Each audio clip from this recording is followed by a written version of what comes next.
In this video, we are going to do the second half of the double replacement lab. So the first half I went over what to do and how to do it, and in this half we're just going to go over how to actually fill out the worksheets. Now, the first thing you have to mention, or I want to mention, is the reaction numbers. So the reaction numbers are right here. You can see them at the top left corner.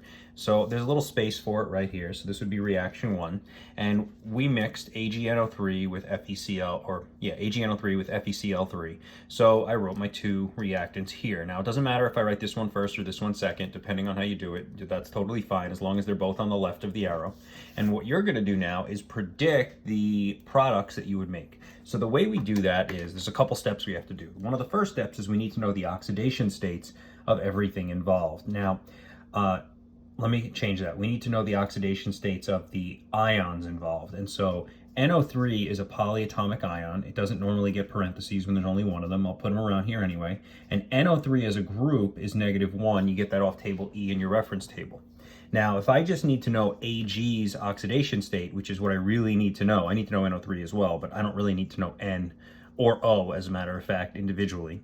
So if this whole thing's equal to 0, then that makes Ag +1. If you need to review how to assign oxidation states, go to that video and re-watch it, because it is going to be necessary to do this lab. Now, for FeCl3, normally there'd be a problem because we don't have a rule for any of these elements. But we do have an element that's very close to an element we have a rule for, meaning chlorine is in the same family as F. And so when chlorines are in compounds, they are often the same oxidation, or when halides are in compounds, that's the whole family, they're often the same oxidation state. So with this one, it's a safe bet that the Cl is -1, that makes the Fe +3. Now, you can't always do that. If I'm giving you an oxidation state problem and there's a chlorine, you can't always assume it's a -1. Sometimes it can be a lot of other things. But for this lab, the halogens are going to be -1 for this entire lab, and that's a very common thing. Now, once I know the oxidation states, I can begin to predict my products. So what I'm going to do is I'm going to be swapping my metals. That's what double replacement reactions do. So they swap their metals. So I'm going to get Fe with NO3, and I'm going to get Ag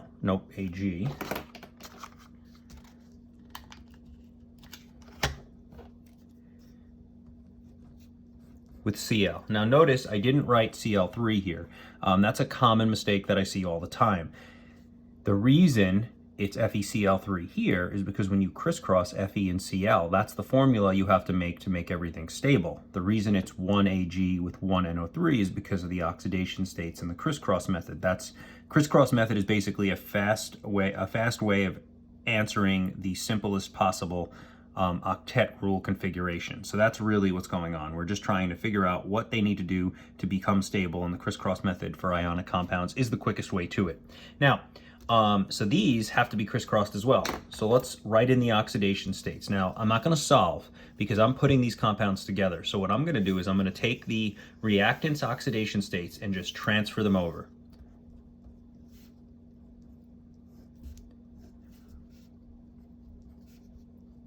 And then I'm going to re-crisscross them to make new compounds. So for this one, it actually needs to be FeNO3 3 times. So I'm going to get rid of the red on this, because now I need parentheses. They're no longer optional because there's a 3 outside of them. And then this one will be 1 and 1 because it's a 1 and 1 up here. So that's how to figure out the whole formula. Now, the next part would actually be, the order doesn't matter on this part. You could balance them next, or you could figure out which one dissolved in water. So let's start by balancing them. These are going to be pretty easy. There's 3 chlorines here, so I put a 3 there. That gives me 3 Ags, so I put a 3 there. That gives me 3 NO3s, and there's already 3 here, so 3, 1, 1, 3 is the balancing. So the balancing is pretty simple, nothing too complicated. Also, be aware, If you have the reactants in a different order, meaning if you had FeCl3 first and AgNO3 second, then the 3 and the 1 that are the balancing coefficients are going to move with them. Same thing with the reactants. If you wrote FeNO3 as the second thing on the right and you wrote AgCl as the first product on the right, then the 3 and the 1 will follow them as well. So the reactants are always aqueous in this lab. They were dissolved in water when we started. What we're going to do now is use table F in the reference table and figure out if the products dissolve in water. So what we're going to do, fold mine in half for a second. So there's my table F. And we are going to figure out if FeNO3 3 times dissolves in water. So the first thing I notice, or the easiest way to do it, is figure out what you notice first. I notice NO3 because it's right here on table F. It's on the column that says ions that form soluble compounds, so it dissolves in water. There are no exceptions listed, so that means NO3 compounds always dissolve in water. Done. Now, I could assume that the next one's going to be my solid, but I don't want to assume that.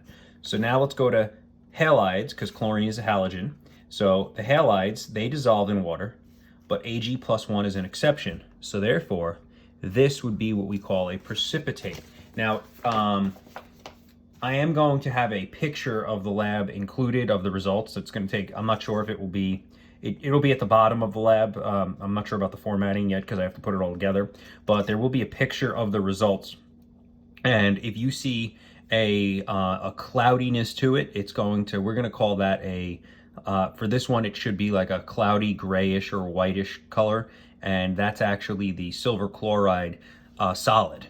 Now, it's not a solid the way you and I think solids. It's more like a super fine dust that is suspended in a liquid. So it almost looks like a cloudiness, but if you were to let it settle or use a separation technique, you could actually find out that it is in fact a real solid. It's just such a fine particle size that it kind of floats. Like if you've ever been into like a really like murky lake, that's a solid that's floating in that water. It's just so fine that it doesn't even really look or feel like a solid.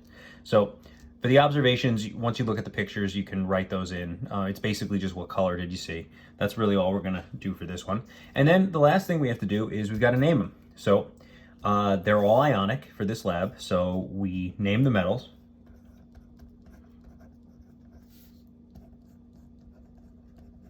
Okay, I'm only going to start with the left because I'm going to show you a trick to do the right side much faster.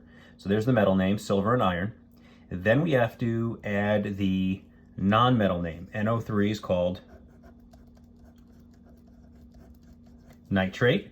And the non-metals also, since it's polyatomic, we just look it up on table E, sorry. And the elements, they get an IDE ending, so chloride. Now that's not necessarily enough. The last thing we have to do is we're going to have to go to the periodic table and check to see if the metals need a Roman numeral. So if we go to silver, Ag, silver only has one oxidation state, so it's not going to get a Roman numeral. So silver chloride, or silver nitrate I should say, is done. That's the final name. Iron, however, needs a Roman numeral because it has more than one oxidation state.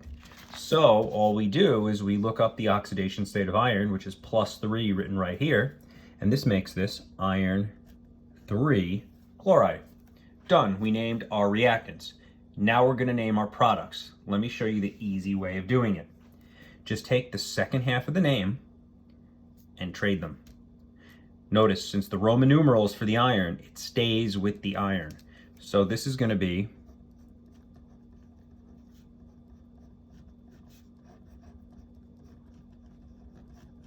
iron 3 nitrate, and this will be